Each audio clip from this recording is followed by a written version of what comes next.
Hello, everyone. Welcome to Yelling from the Couch. I'm Brent Humphreys, joined by co-host Gage Berdovich. Gage had a pretty good week last week. Gage, how you doing? I'm feeling great. Not only did I have a good week picking, I had a good week football watching wise. I can't say the same for you, but I know I had a pretty good week. How are you doing? Oh, I'm here. Not a good weekend at all for football for my college or my NFL team. UK got stomped by a bad South Carolina team, and then the Bengals lost to a bad New England Patriots team. So just back-to-back awfulness for me last weekend. Man, it sucks. Plenty more football left. Plenty more football left to play, though. That's the thing. Last week in the picks, I went 9-6, winning record. Yeah, Gage went 13-2 last week. Woo! The Bengals were one of his losses, and I can't remember which one of the other ones was, but man, congrats, Gage. I mean, that's great. I mean, we didn't have that many weeks last week for either one of us having that many picks, going our way. Yeah, and like I said to you before we started recording, I was watching the games this past week. I couldn't remember who I picked. Especially the Sunday night game, Lions-Rams. I was like, okay, I want this to happen, but I don't remember if I picked this to happen. I don't remember. Whatever happens, happens. We're good. Yeah, you had the Lions in that one, and I was like, if I was a team I would, root for would be the Lions. And then I picked the Rams for whatever reason. And I'm like, why did I say that then, if I'm not going to pick them?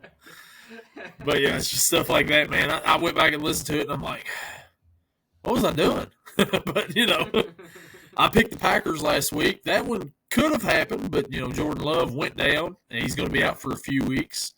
Last night here, the Dolphins fell to the Bills. 31-17, I believe, was the final score, or 31-10. I think it was 31-10. Okay, yeah, I didn't know if they scored on that last one or not. Tua went down early, 31-10, in the third quarter with another head injury. You hate to see it. Kind of ironic that he runs into Damar Hamlin too for that injury, as we all see what a guy that died on the field a couple of years ago, basically. And for Tua, maybe, his career, a lot of people saying he should probably retire because of the effects, but he's not going to feel the effects until he gets older. But, man, you just hate to see that happen to him, man. You hate to see it happen, and like you said, a lot of people saying he should retire. As someone who has dealt with a lot of concussions from playing sports, I think he should retire. Not because I don't want to see him play. I think he's a great quarterback, great leader on and off the field. But for someone to live their life after football with the effects of CTE, it does not outweigh the playing time that you get. And I read something earlier today that was like, if Tua is told he has to retire by NFL officials and whatnot, the rest of his $124 million contract will be paid out to him. Whereas if he's told he can still play but chooses to retire, he doesn't get that money. And if the NFL does the thing that I think they're going to do, I think they're going to say, oh yeah, go ahead, you can still play, when he probably shouldn't.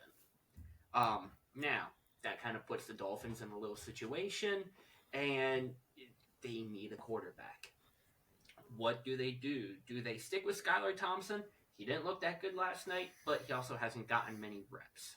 I think they said he wasn't active for like any of the games last year. So maybe that had a little effect on him. Do they go out? Do they sign someone like Ryan Tannehill? Do they make a trade for a veteran quarterback? I don't know. I think it's all going to depend on what happens with Tua in the next 10 days or so.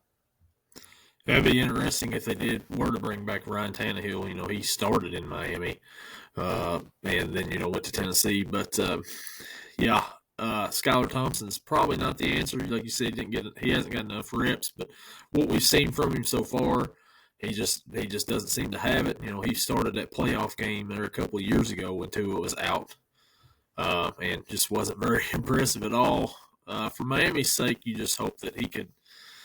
I don't know.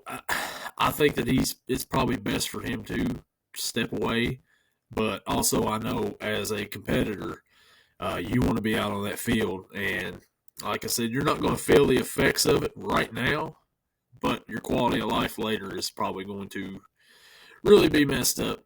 But hopefully, he makes the right decision for him and his family, and does whatever's best. But Miami, if they don't have him going forward, it's going to be rough for them this rest of the season, especially the way they had him in the first half. The play calling, like what are you guys doing over there? It was baffling to me, what they were trying to do. You've got Tyreek and Waddle, and I don't know, man. It's like they were trying to get to the half for a halftime speech to come back out the second half, and the Bills dominated them, man, from start to finish. Yeah, as you mentioned, the end of the first half there, I didn't understand that play call at all. There was one point where I think they had gotten the first down, or it was like third and short or whatever, with 50-some seconds, and they let like 20 seconds run off the clock before calling their timeout. Like, what are you guys doing? You could have had 2-3 more plays in by now. Like, it made no sense. Would it have changed the game? Probably not. But it could have at least got you a little bit closer, maybe sway some momentum. Maybe it wouldn't have been as big of a blowout.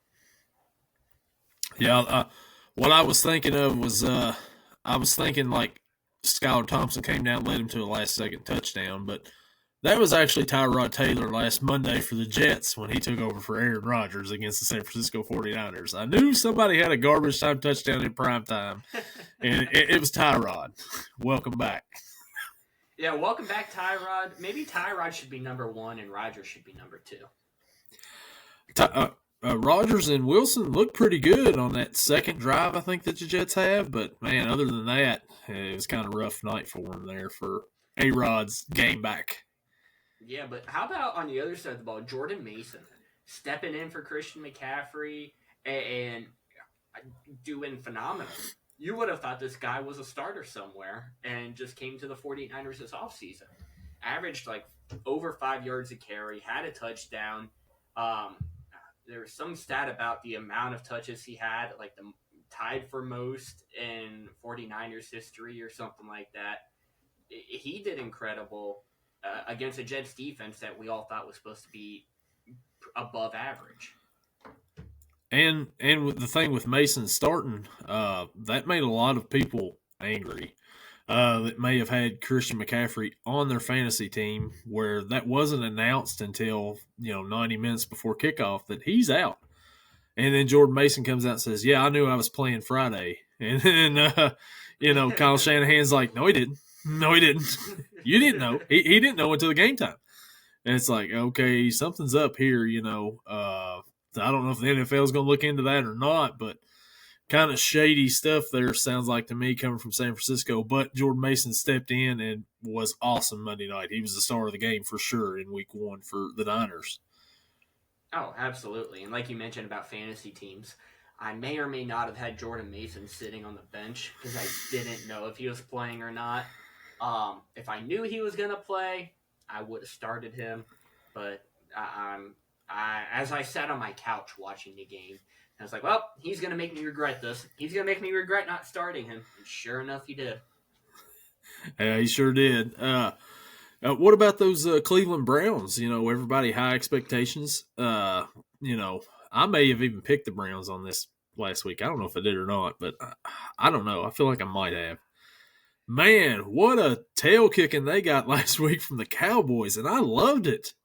Oh, it was phenomenal to watch. I don't know what the problem is with the Browns. I think it's Deshaun Watson. Like, people were saying, oh, the offensive line was bad. The offensive line wasn't bad last year when Joe Flacco or DTR played. They weren't bad last year even after Nick Chubb left with his injury and Jerome Ford took over. So how is it all of a sudden you have your giant signing in Deshaun Watson and the offensive line doesn't play well? That's a little much, I think. The Cowboys defense registered, 6 sacks on them. I don't know if the offensive line just doesn't try as hard with Deshaun. Maybe they don't like him. Or maybe it's the fact that he takes 8-10 seconds to throw a pass, and of course your pass rush is going to break down at that point. Well, they owe him a lot of money still. It may go down as one of the worst trades in NFL history, especially considering what Houston has done with some of those draft picks. Will Anderson, Tank Dell, just to name a few that they've got with those draft picks from Cleveland. And, man, it's just, oh, man, what a bad deal. And I love to see it. I love to see every minute of it. Cleveland has a decent team around him. Like you said, Joe Flacco took them to the playoffs last year with that same team, and Watson just doesn't look like a shell of his old self. Pretty much, it's great to see. Great to see. It's great to see for us. It's bad to see for Cleveland fans, but no one really cares about Cleveland fans, so it's fine. Exactly, the dog pound. Come on. All right, man. Let's hop into this week coming up in our picks. And we'll start off 1 o'clock. The New Orleans Saints travel to Arlington to face the Dallas Cowboys. Dallas is a 6-point favorite. Gage, these two teams looked pretty impressive last week on offense. What do you think? Yeah, the Saints looked good last week, but we got to remember who they were playing against, right? They were playing against the Panthers. They blew them out. Rashid Shaheed looked good. Derek Carr looked good. Alvin Kamara looked good. But the one guy who really didn't get involved was Chris Olave. Why was that? I don't know. He'll look to bounce back this week against a tougher defense. We know how tough Dallas's defense is. We saw it last week. Picked off Watson a couple of times. Had a lot of sacks. And the Cowboys' offense looked pretty good. I don't think that the Saints are, what's the word I'm looking for, as consistent as the Cowboys team is overall. The Cowboys had Brandon Audrey out there for a 71-yard field goal before they took a timeout. And I'm surprised they took that timeout. I was hoping they would just let him kick it. But I'm going to go with the Cowboys in this one. Give me the Cowboys. Give me the points. I don't think the Saints have enough to stop the Dallas team. How great would it have been if he kicks that 71-yarder and hits it against the Browns? It's like another record against the Browns. Yeah. That's great. It would have been awesome. And also, sidebar, speaking of the Browns, did you see their the thing with the Washington kicker getting cut and it lost the Browns a draft pick? No, I missed that. So Washington cut their kicker, Cade York, after he was traded from Cleveland to Washington. He needed to play 2 games with Washington for the Browns to get their draft pick from Washington. He gets cut after 1 game, and the Browns are like, okay, we're out of draft pick now. Great. Oh, anything to stick it to the Browns, I'm for. So that's great right there. Oh, man. So Sunday, this game here, I'm going with the Cowboys. Like you said, the Saints, you got to look at who they played last week. They played a very bad Carolina team, beat up on them. But I believe Shaheed was the first player to get a touchdown on Sunday, is what I think is what I remember hearing. But Dallas looked good, man. Dak got paid that morning. He signed his contract, and then he comes out that day and has a pretty big game against Cleveland. So I think I'm going to go with Dallas on this one here. And that defense is going to be a lot more stouter than what the Saints ran into last Sunday, for sure. So give me Dallas in this one. The next 1 o'clock matchup, the Tampa Bay Buccaneers, oh boy, travel to Detroit to face the Detroit Lions. Detroit's a 7.5-point favorite. Gage, my former offensive coordinator at Kentucky, Liam Cohen, is getting all kinds of praise after Tampa Bay's offensive explosion last week. Who you got in this matchup? Yeah, like you mentioned, Tampa Bay did great offensive-wise last week. Put up a lot of points, put up a lot of yards. Washington's defense isn't as bad as like Carolina's defense, but they're still pretty bad. So I don't know how that really correlates to the success of the Tampa Bay offense. But I don't know. Mike Evans, another touchdown, Mr. Reliable. You can always depend on him to go over 1,000 yards. He's starting out great. And then you look at the Lions, and they had a really tough time against the Rams last week. Yeah, they won, but you won it in overtime. The Rams defense wasn't meant to be that good, but the Lions offense really wasn't connecting. Amon-Ra had a quiet game. Jameson Williams had a long touchdown. The running game was iffy at best between Gibbs and Montgomery. I think I'm going to join you because I already know your pick for this game. But I'm going to join you. I'm going to take the Lions, but I'm going to take the Buccaneers to cover the spread. So give me the Lions, but not the points. Yeah, last week I went against Tampa Bay, and I was like, Jaden Daniels, they're gonna knock off Tampa Bay. Tampa Bay, whatever. I'd actually forgotten that's where Liam Cohen went to, from Kentucky to Tampa Bay. And then I was like, oh, okay, well, he wasn't that great at Kentucky last year. He looked like, the top coordinator in the league last week, just about. And the Lions last week, for whatever reason, I come on here and I said, if I had an NFC team, I would root for the Lions. And then I picked against them. Weird. But this week, I'm not picking against the Lions. I'm going to take the Lions, and I'm going to take them to cover this spread. I think they'll win by 10 in this one. Last week, like you said, Amon-Ra St. Brown did not get very many touches. They weren't really getting the ball to him that much. Jameson Williams had a big play, and he caught more catches. Like, he usually is good for 2 catches like last year. They give it to him 5 times last week. He had 121 yards and a touchdown. Give me the Lions in this one. And, I ain't going with no Buccaneers. Everybody knows that. Jeez. The next matchup, 1 o'clock, the Indianapolis Colts travel to Green Bay to face the Green Bay Packers. Indy is now a 2.5-point favorite. Last week, I believe the Packers were a 4-point favorite. Gage, what do you think about Malik Willis and the Green Bay Packers at home this week? If it wasn't Malik Willis, I'd go Green Bay. Right away, I'd say give me Green Bay. Jordan Love's going to just blow him out. But Malik Willis, in the small amount of NFL playing time he's had, has never thrown a touchdown. Has thrown, I believe, 3 or 4 interceptions. And I don't know if he has a single win on his record. He might have one, but I don't know off the top of the head. Colts side of the ball, Anthony Richardson looked great last week. He showed off that cannon of an arm that we all know he has, just has not been able to show it off until now. Was able to run it with his feet. I think it's a no-brainer. Malik Willis, I don't think, even if he does do good this year, it won't be his first week starting. Give me the Colts and give me the points. Yeah, I'm with you on this.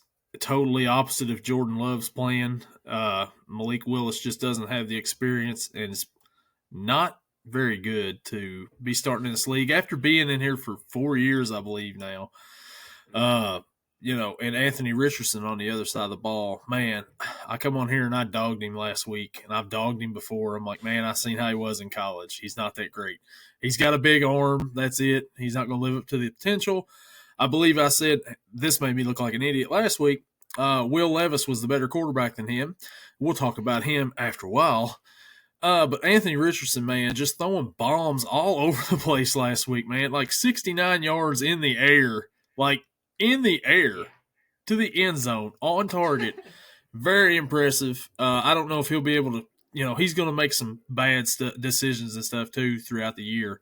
But you see the potential there with him. Give me the Colts in this one, and I think the Colts will cover that 2.5-point spread. But it's just crazy it's going to be. You're going to see a lot of Josh Jacobs in this game, I believe, for Green Bay. But I don't think it's going to matter. Indy's going to win it. And speaking of Will Levis, the New York Jets travel to Tennessee to face the Tennessee Titans. New York is a 3.5-point favorite. Gage, what do you think about this one? Talk about 2 teams who really just disappointed the entire NFL last week. You would have thought, the Jets would have been a lot better against the Niners. Granted, the Niners are a good team, but you had Aaron Rodgers, you have Brees Hall, you got Garrett Wilson. You're supposed to have a good defense. You didn't prove it last week. And the other side, Will Levis, they lost to a Bears team who, I know what this is like, but they didn't score a single offensive touchdown in that game. Caleb Williams did not look good. But on the other side, neither did Will Levis. He had a pick six. Special teams for Bears came up great with a blocked punt touchdown. So it wasn't all Levis's fault. I will give him that. But a good majority was Will Levis's fault. Tony Pollard looked good on the ground. It's a hard one because you never know. Is Aaron Rodgers going to be 100% this week? He didn't look 100% coming off of his injury from last year. It got to the point that Tyrod Taylor was in the game with like 5 minutes left. But I think Will Levis just is bad. I don't think there's any way around it. Give me the Jets and Aaron Rodgers and give me the points. That Will Levis pick six may be one of the worst interceptions thrown ever. Like, what are you doing, man? If you're going down and you just sling it over to the side here, like, that is a big, big no-no. Like, last night, Tua did the same thing, but he didn't do that. Like, he actually tried to attempt to throw the ball instead of fling it. He just didn't get it out of bounds. Will Levis, man, and it was up 17-16 at that point in time. And that was the winning score right there. Just awful. And he played bad the whole time. Like you said, Tony Pollard looked pretty good. On the other side, the Jets, they struggled with the 49ers. Rodgers, like you said, didn't look completely healthy. They had one good drive, I believe, in that game. And I think there was a second drive where they went down, they scored. They took the lead. It was 7-3. And he was looking at Garrett Wilson on the sideline like, oh, yeah. He's like, I found my new guy. And then, like, nothing the rest of the game. Like you said, Tyrod even came in at the end. With that being said, I think that the Jets will bounce back, and I think that they will win this one. I think it'll be a field goal game, so I think the Titans will cover. But, man, it's not looking good for Will Levis there. Maybe they should have kept Malik Willis. I don't know. But either way, man, just – like I said last week, I think Will Levis was the better pick over Anthony Richardson. And I was, like I said, wrong for sure so far. I mean, it's early. It could have just been the first week jitters, but, man, you got to be smarter with your decision making. And that, he certainly was not last week. Next matchup, as we spoke about the San Francisco 49ers, they travel to Minneapolis to face the Minnesota Vikings. San Fran is a 5-point favorite. Gage, you like Minnesota to pull off a home upset here? They surprisingly shocked me last week with how good they looked. I know it's against the Giants, but you got Sam Darnold at quarterback. He threw a couple touchdowns.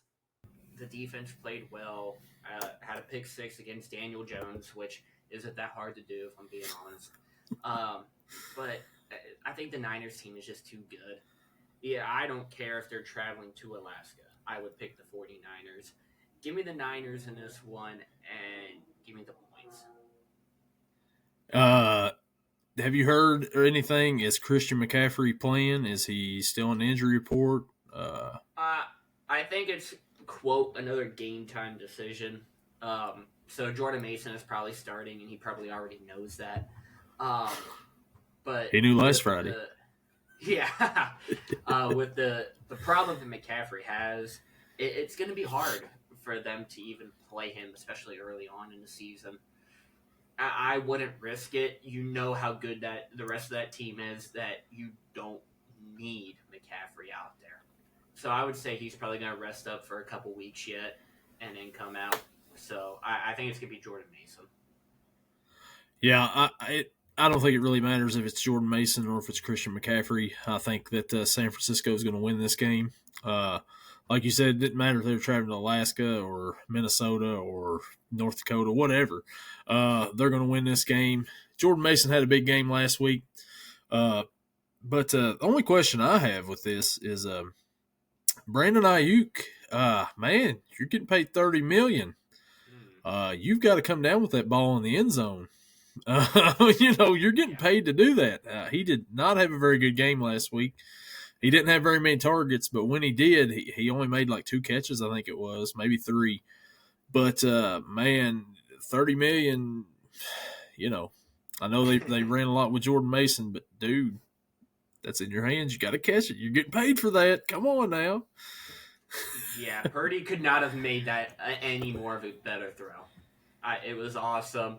I don't know if it has to do with he didn't have any preseason or training camp time or what, but I think it'll get better as the season goes on. Yeah, it's got to. That's what they were saying. Hey, you got to get those preseason reps in. It really shows.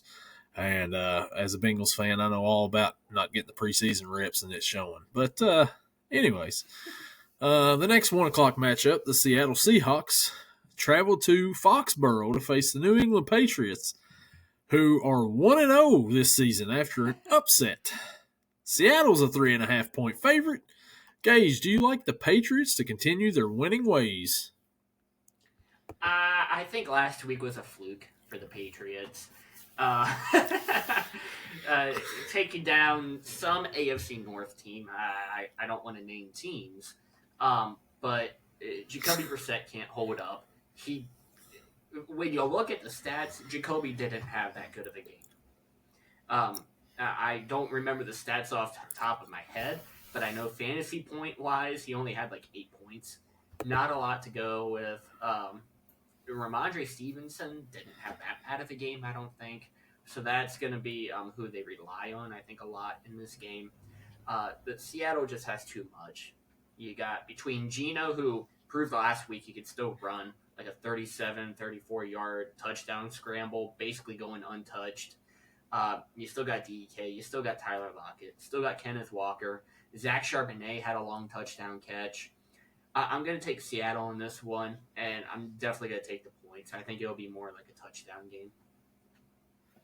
So last week, the Patriots, like you said, Jacoby Brissett didn't have that great of a game. Ramondre Stevenson, 25 carries, 120 yards, 1 touchdown. He made the plays there at the end. The Bengals had like 3 timeouts and a 2-minute warning, and he got like 2 first downs, just like running over people, running through tackles, keeping them legs churning. If New England's going to have any chance of winning this game Sunday, they're going to have to rely heavily on that run game. Between him and, there was another running back. He played at Washington. What was his name that they had playing for him last week? Antonio Gibson.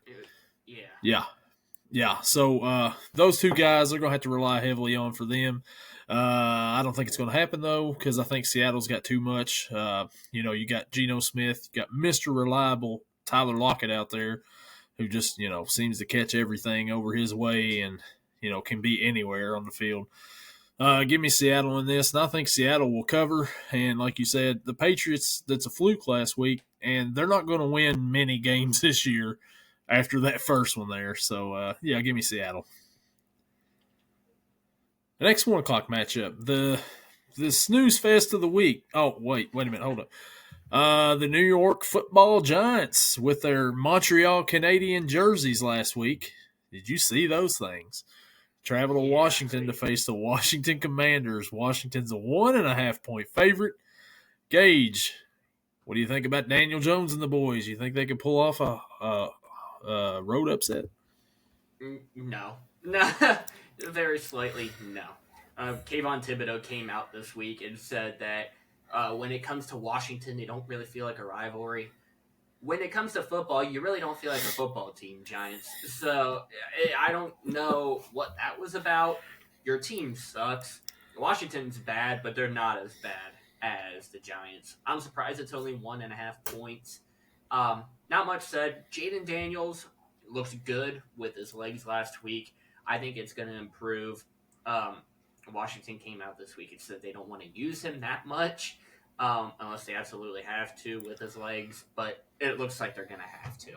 Give me Washington. Give me the points. The Giants might be the newest team to go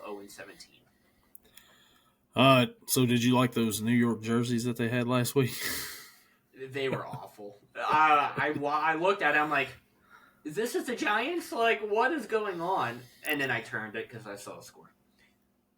Yeah, so, like, with those jerseys kind of like that, it's kind of like, they might have looked better if the Giants looked better out there on the field, but they look so horrible that it's like, okay, yeah, let's don't bring them back again. Those were god-awful. But if they would have won, it'd been like, oh, hey, look, those jerseys are kind of cool. But, it's all about how bad the team sucks, and they suck. Daniel Jones is horrible. How much are the Giants regretting let Saquon Barkley walk to Philly after the week he had last week and the week they had? 3 touchdowns for Saquon last week and then a loss for the Giants that way. It has to be so bad for the Giants right now. I couldn't imagine being a Giants fan. It's got to be awful. It's bad, and it's not going to get any better.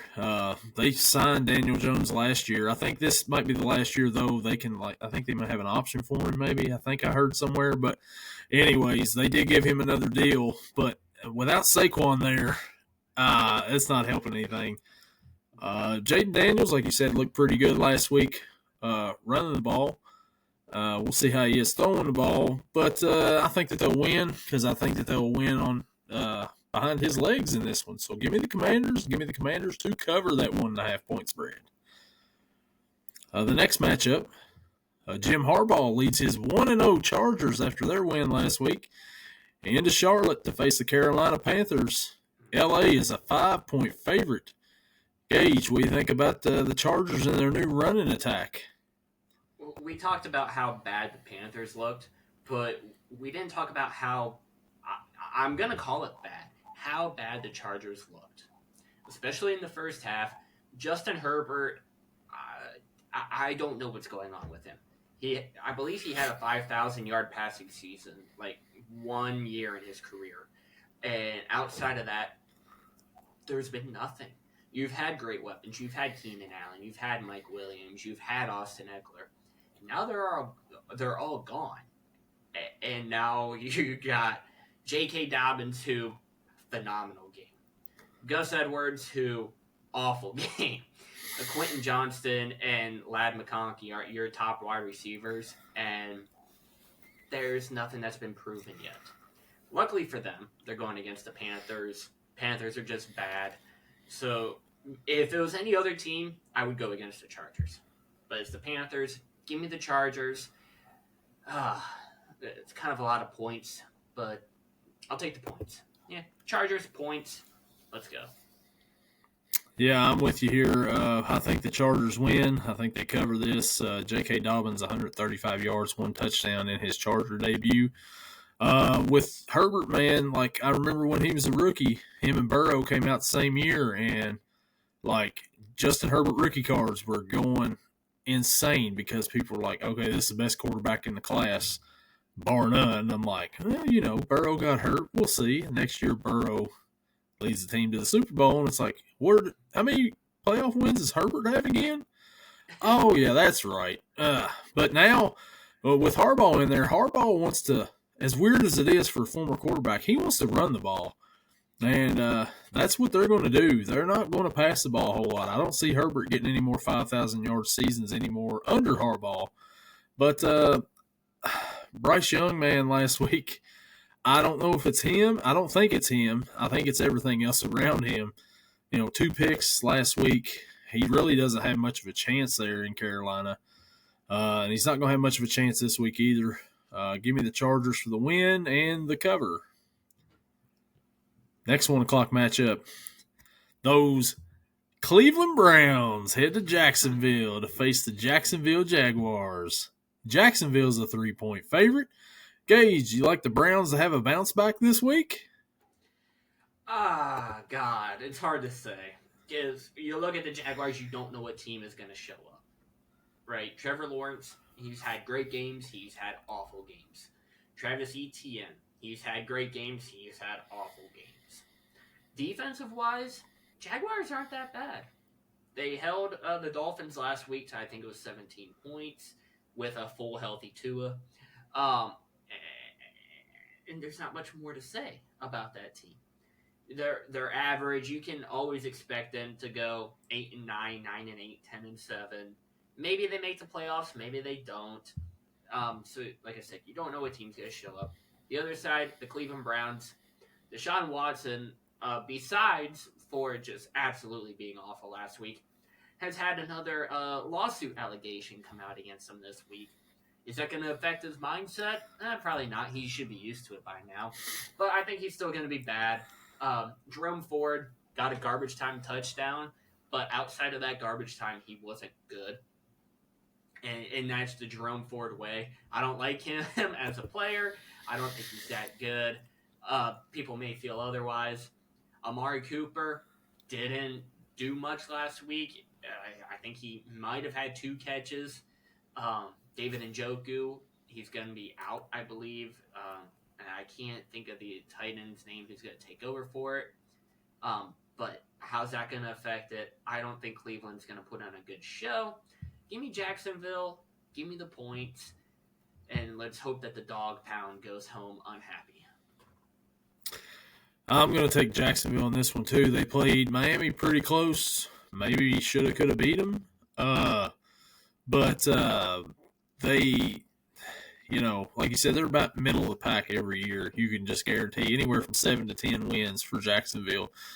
Trevor Lawrence, we don't know if he's going to be that good of a quarterback or not. So far, he's had one really good season, and the rest have just been Deshaun Watson. I think it's like number 27, maybe, accusations for him, which is, crazy. So he should be used to it. It won't affect him at all. He's still going to play like crap like he has been. I don't think he wants to play anymore. He got paid all that money, and it's whatever. He's not the same quarterback he was in Houston. Cleveland, kind of got hosed on the deal, and it's great. Give me Jacksonville to win this, and I think Jacksonville will cover the spread here. And like you said, dog pound, goes home unhappy once again. The final 1 o'clock matchup, the Las Vegas Raiders travel to Baltimore to face the Baltimore Ravens. Baltimore's a 9-point favorite. Gage, what do you think about the Ravens in this one? The Raiders played bad last week. I talked about the Chargers. The Raiders were even worse in that game. Aiden O'Connell, I expected him to actually be decent this year. He's not, at least in his first game. I know it's early, but the game against the Chargers says a lot about him. Baltimore, they always seem to play down to lesser teams, but I don't think that's going to be the case this week. Isaiah Likely and Lamar Jackson, if they do what they did against Kansas City, they're going to win, no problems. Baltimore's defense is pretty good. Give me Baltimore. It's kind of a large spread. I'll take the points. I think Baltimore covers. Give me Baltimore. Give me the points. Yeah, you said Aiden O'Connell. I think you might have meant Gardner Minshew on that last week. Yep. Anyways, it doesn't matter. Gardner Minshew, Aiden O'Connell, Derek Carr, whoever starts for the Raiders, it's not going to matter this week. Baltimore's going to be, a little ticked after last week. Isaiah Likely, I heard that he dropped down a shoe size, just in case. Lamar, he's still going to fumble the ball, sometime at some point in time. Might not be in this game, but they're going to come out. They're going to be angry birds this week. Give me Baltimore to win this game, and I think that they cover the 9-point spread. I mean, that's a big spread for the NFL, as we seen last week. 8.5, 9-point underdogs can win, but they're not going to in this one right here. So give me those Ravens to beat the Raiders there. The next matchup we have is a 4 o'clock matchup, a 4:05 matchup. The LA Rams travel to Glendale, Arizona to face the Arizona Cardinals. Gage, Arizona is a 1-point favorite in this game. Are you surprised by that spread? That absolutely surprises me after last week. Arizona, you expect Marvin Harrison Jr. to get involved more. He had, one catch for 4 yards? That surprised the heck out of me. Trey McBride, kind of the same stride. I think he only had 3-4 catches for 30 some odd, maybe 40 yards. It's not. It didn't look good last week. Granted, they played a tough Buffalo defense, but you gotta get your people involved. Get Marvin Harrison the ball. I don't care if it's on a screen pass to him. Only getting him the ball one time when he's basically slid in as your number one receiver this year. Obviously, it didn't look that way last week. Greg Dortch, I don't even know where this guy came from, but Dortch torched. That's all you can say about that. And the Rams, like we talked about, dropping the game last week to Detroit. Puka's out for 4 weeks, at least 4 weeks. So does that affect it? Cooper Kupp, is still going to be there. They're still going to have Kyron Williams. Maybe they actually give Blake Corum the ball this week. But outside of Cooper Kupp, who slides into number 2? Is it Demarcus Robinson? There was another guy whose name is not coming to me right now, but they're going to be a top 3. I don't know what's going to happen in this game. I think it's going to be a high-scoring game, but I think the Rams are going to come out on top. So, surprisingly, give me the underdogs in this one. Give me the Rams. Yeah, the Rams last week had a chance there to beat Detroit. But the Rams' offensive line is just horrible. If they had that offensive line when the Bengals played them in the Super Bowl, it'd be a different story about how that outcome came. It's like kind of the total opposite now. The Bengals have improved their offensive line somewhat, and the Rams have not at all. I mean, like, Stafford was getting the ball out in like less than 2 seconds because he had to, because there was guys all over him. Aiden Hutchinson was in the backfield in his, vicinity every play last week. But the Cardinals last week, they played Buffalo pretty close. Like you said, Marvin Harrison, 1 catch for 4 yards. And he was only targeted 3 times. Like, that's like malpractice, man. It's like he's like at Ohio State again with Kyle McCord. But you got to give the guy the ball. Just somehow get your playmakers the ball. Kyler Murray led the team in rushing last week with 57 yards. James Conner, he had a touchdown, and he's just about automatic every week with a touchdown. I think the Cardinals this week will get the ball to Marvin Harrison Jr. more and give me Arizona to win outright this time, and definitely cover because they have to, because it's a 1-point spread. Well, I mean, I guess they could push, but I don't think so. Give me Arizona to win this one. The next matchup, 425 matchup. The Pittsburgh Steelers travel to Denver to face the Denver Broncos. Pittsburgh is a 2.5-point favorite. Gage, do you think? Man, I had it just a second ago, and your kicker. Oh, what's his name? Boswell. I should know that. He's played there forever. Do you think he'll lead him to victory again like he did last week? No, I'm just kidding. The defense, actually, man. How you feeling? Man, let's start Denver. Bo Nix last week, he turned into Bo Picks. He had, I think, 2 of them. He didn't look good. And against rookie quarterbacks, Mike Tomlin is like 26-4 or something in his career against rookie quarterbacks. That doesn't bode well for Nix.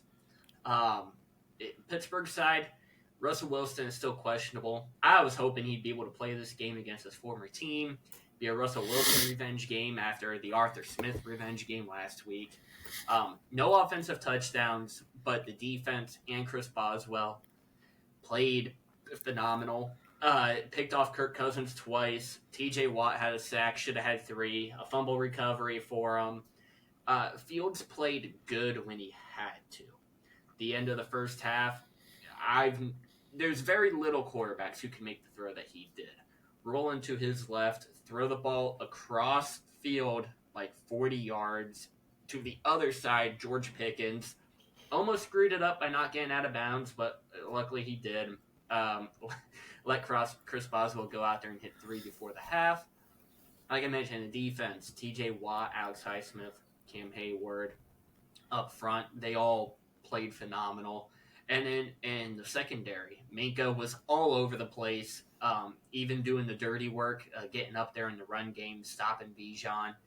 And then your other people, Peyton Wilson in the middle, Deshaun Elliott getting a pick. Dante Jackson should have had the first pick of Kirk Cousins' season.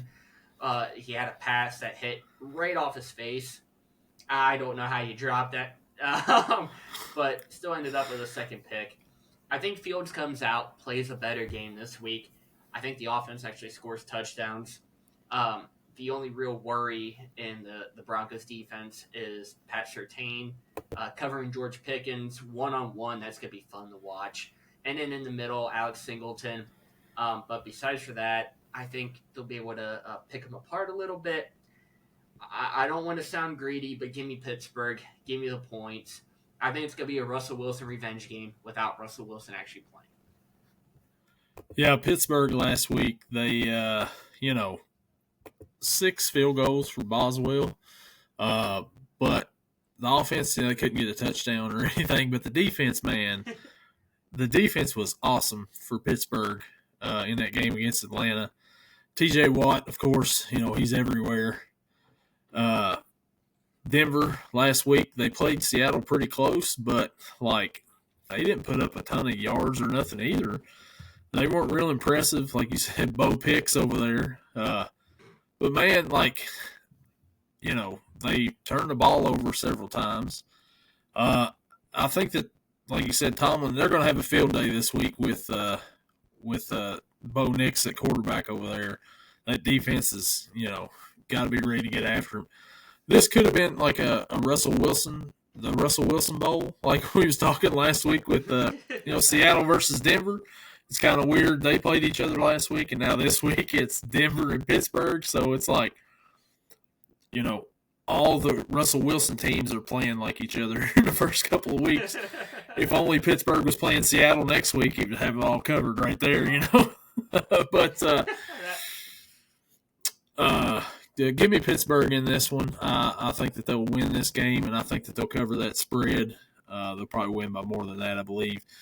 Pittsburgh and Denver is probably the second best AFC North, AFC West matchup of the week, I believe. Mm-hmm.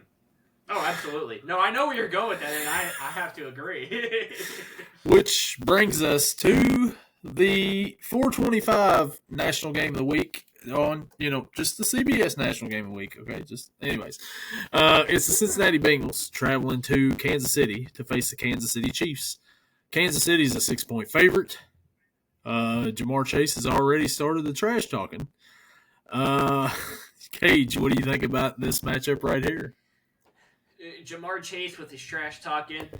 Looking at my phone right now, it says T. Higgins is doubtful against the Chiefs. So does that affect the Bengals a little bit offensive-wise? I think it does. Obviously, it affected them last week, not having both Chase and Higgins out there. Kansas City's Kansas City. Rashee Rice, Xavier Worthy, Travis Kelce, and Patrick Mahomes. Isaiah Pacheco did great on the ground last week, which I was surprised about. I'm sorry. I'm going to do what you did to me last week. I'm going to go against the Bengals. I'm going to take the Chiefs. I'm going to take the points in this one. Very understandable. I completely get it. Even though I just picked Pittsburgh, but I get it. I understand. You picked Cincinnati last week. It didn't work out for either one of us on that. But Kansas City, like you said, is Kansas City. The main question is T. Swift going to be in the building here? That's really what everybody's worried about, focused about. No, but they're playing in Arrowhead, or as the Bengals named it a couple years ago, Burrowhead. Joe Burrow is not lost a game to Patrick Mahomes. The only time that Mahomes has beaten a team that has Joe Burrow on it, Joe Burrow didn't play in that game. He didn't start. It was last year, week 17. T. Higgins is not playing in this game. Jamar Chase said that he believes that the Bengals are one of the teams to beat in the AFC. We'll see. I think that the Bengals just, man, even though they played a little bit of preseason, it surely didn't help them last week.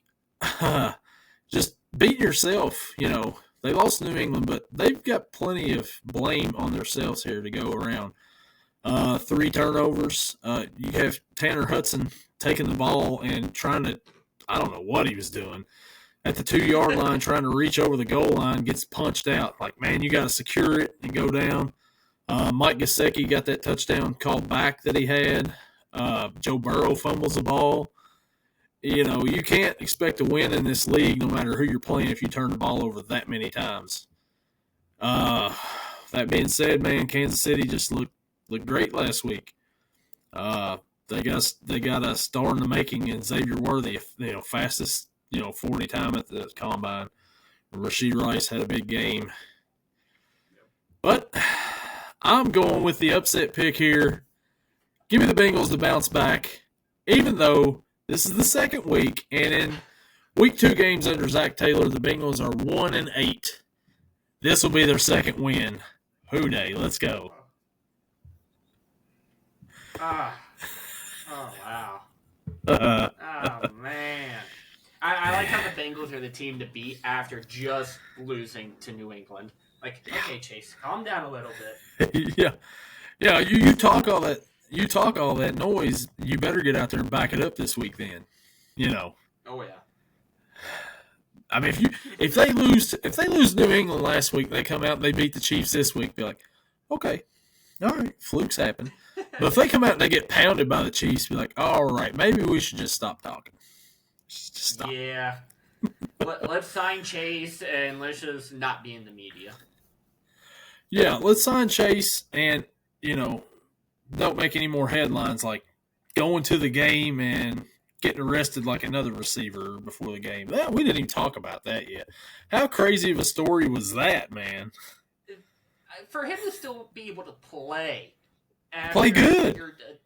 Yeah, he had an 80-yard touchdown. Yeah. You still play after being detained? You should at least be held for a couple hours, if not a full day after that. That came over my phone. I'm like, there's no way. Like, there's no way that's true. And then you see videos starting to surface, people driving by, filming. Like, oh, yeah, that's smart. Way to go. Yeah. And then I can't remember the guy's name, but the teammate that stopped. Oh, yeah.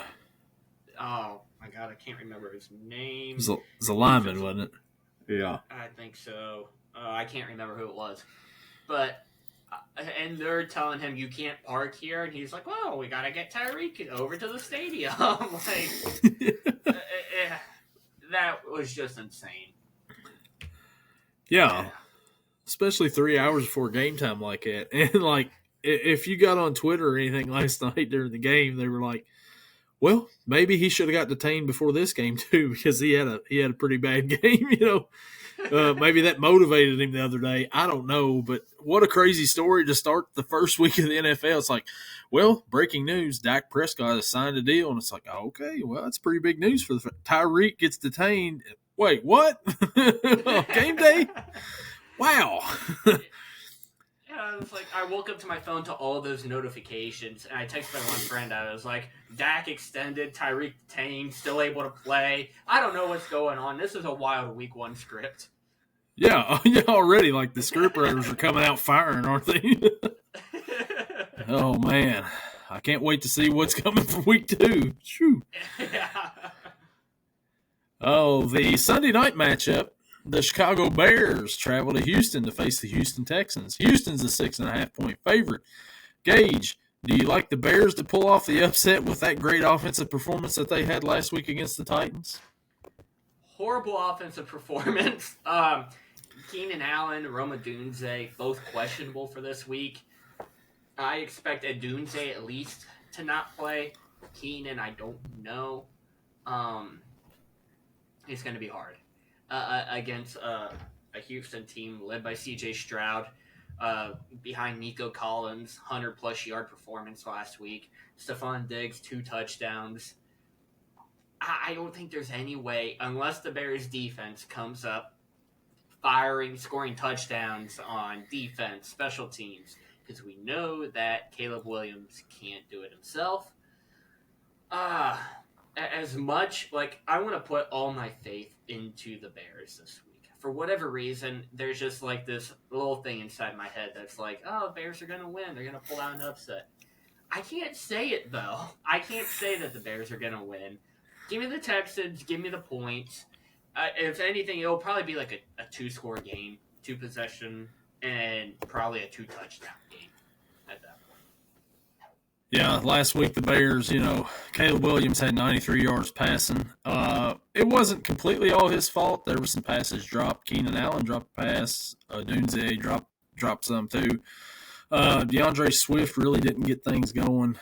They were led really by their defense. And Simone Biles' husband returning a punt for a touchdown.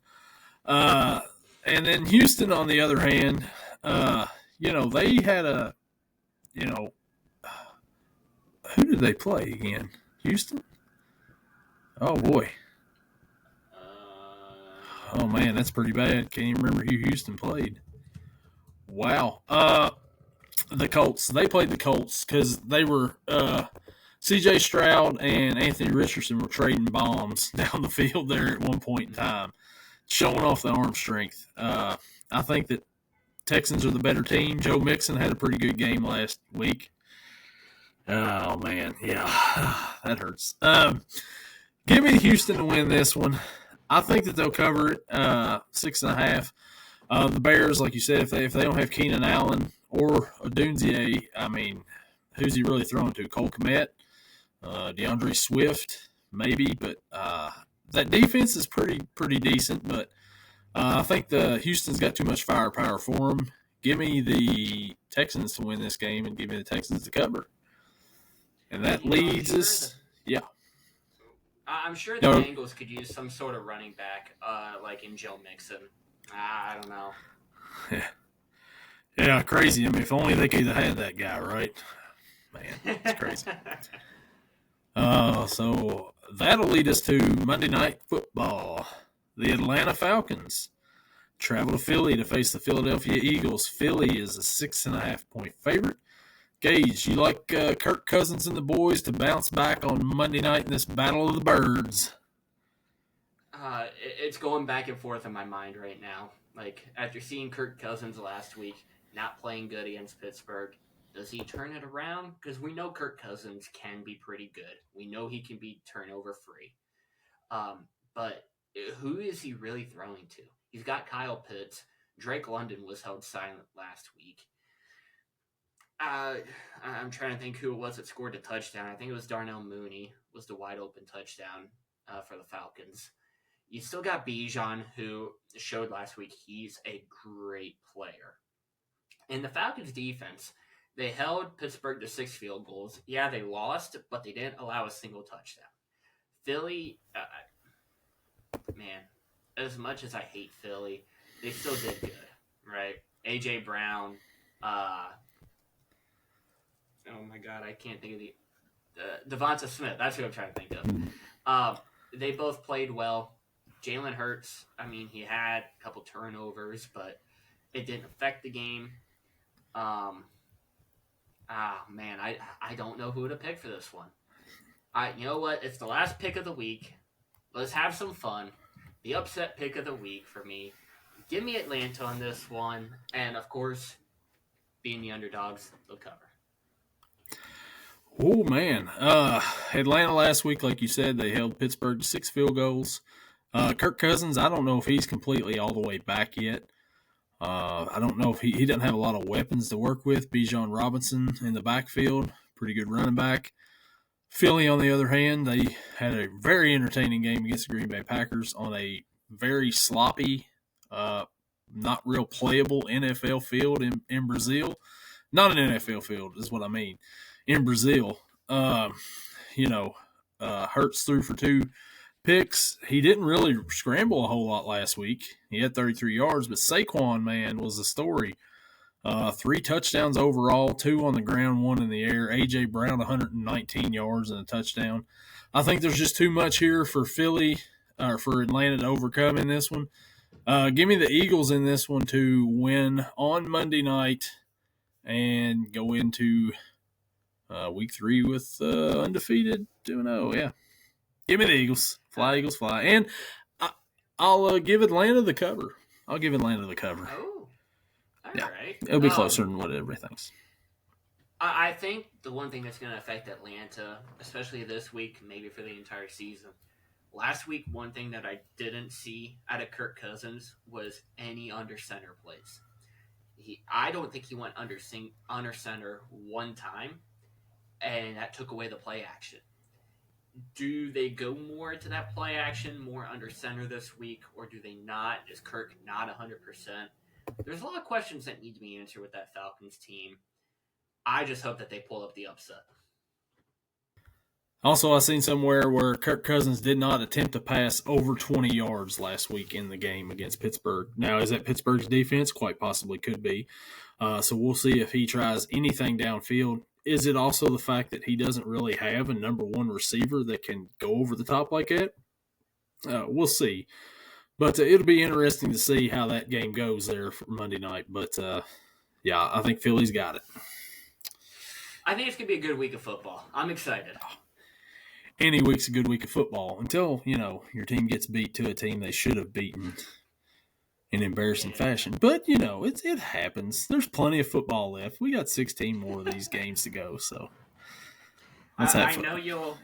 I know you'll talk about college football in another episode, but I just want your thoughts this week at the Backyard Brawl. As a Pitt Panthers fan going against the Mountaineers of West Virginia, what do you think's going to happen? So last week, Cincinnati, the Bearcats, they were up. What was it, 27-6 or 27-7? I believe, something like that. Pitt comes back, ends up winning the game. I'm not a Bearcats fan, so I'm a Bengals fan. I'm a Reds fan. That's my Cincinnati fandom right there. It stops there. Kentucky fan. West Virginia's coach Neil Brown, used to be an offensive coordinator for Kentucky. Mark Stoops' first year. I don't think he's a very good head coach. I think Pitt's going to end up winning that game, the Backyard Brawl. It'll be a good one. That's a pretty big rivalry right there. What do you think? You think Pitt will take them down? I hope you nervous about it? I am. The last time, I don't remember watching the Backyard Brawl last year, and I don't remember why. I don't remember if there was one or if I was just doing something. But I remember 2 years ago, Backyard Brawl, Israel Abanikanda went off against West Virginia. This year, we got a good running back, Desmond Reed, who has been electric in both the receiving, the rushing, and the kick return game. Eli Holstein as well, a quarterback. This kid has impressed me. He impressed the first week. I think he had like a 75% completion rate. Last week, just that mentality when you're down 2-3 touchdowns to come back, lead your team to a win. It was incredible. Kavonta Munfield, great receiver. This team, I'm excited. I'm excited for this season. There hasn't been a good quarterback since Kenny Pickett, and that's something to say, considering we've seen how he's done in the NFL. But compared to last year, the offensive play, compared to this year, it's already a complete 180. I'm excited. I hope Pitt wins. I think they will. There's been a lot of trash talking going on between Pitt players and students, with West Virginia players and students. A lot of words that I can't say, but it's been a fun week of trash talking. I don't know what the spread is in this game, but give me Pitt. I don't care if they're the underdogs or the favorites. I'll take Pitt. Like I said, I'm excited. I hope they win. Yeah, Pitt's a 2.5-point favorite in that game. West Virginia is a 2.5-point favorite in that game on the road. Okay. That's my underdog pick of the week. The over-under 63.5, so they're expecting a shootout in this one. But I just think West Virginia, like, beginning of the year, I was like, okay, West Virginia, they're good for like 7, 8 wins every year. And I'm like, okay, they're playing Penn State first game of the year. I was like, it's at Morgantown. I was like, they'll keep that pretty close. And then Penn State just, there was a lot of weather delays and stuff. but they just beat them down. But I think Pitt will take them in this one here. I just don't have a lot of faith in West Virginia at all. It's at Pitt. Man, Pittsburgh's on the road this week, aren't they? Yeah, I believe so, yes. it's a good thing because usually when Pitt plays Saturday and then Pittsburgh plays Sunday, that field is just a mess to play on for the NFL team on Sunday. But yeah, speaking of college, there, my team, Kentucky, they've got, they've only got to play the number one team in the land, Georgia Bulldogs, this Saturday night. I'm not confident in that at all. I think we're going to get crushed. But hey, I'm still I'll watch the whole thing to the bitter end, Just hopefully that game doesn't turn into a couple that we've seen this week and last weekend where the teams agreed to play shortened quarters in the second half. Yeah, let's hope not. Let's hope not. It's like, hey, you care if we just play 5 minutes in the third quarter and like 2 in the fourth and get out of here? Let's hope not. Let's hope they play a whole 60 minutes and Kentucky keeps it competitive. That's all I'm looking for in this one here. That is not my upset special, I'll tell you right now. Oh, why not? It's only the number one team.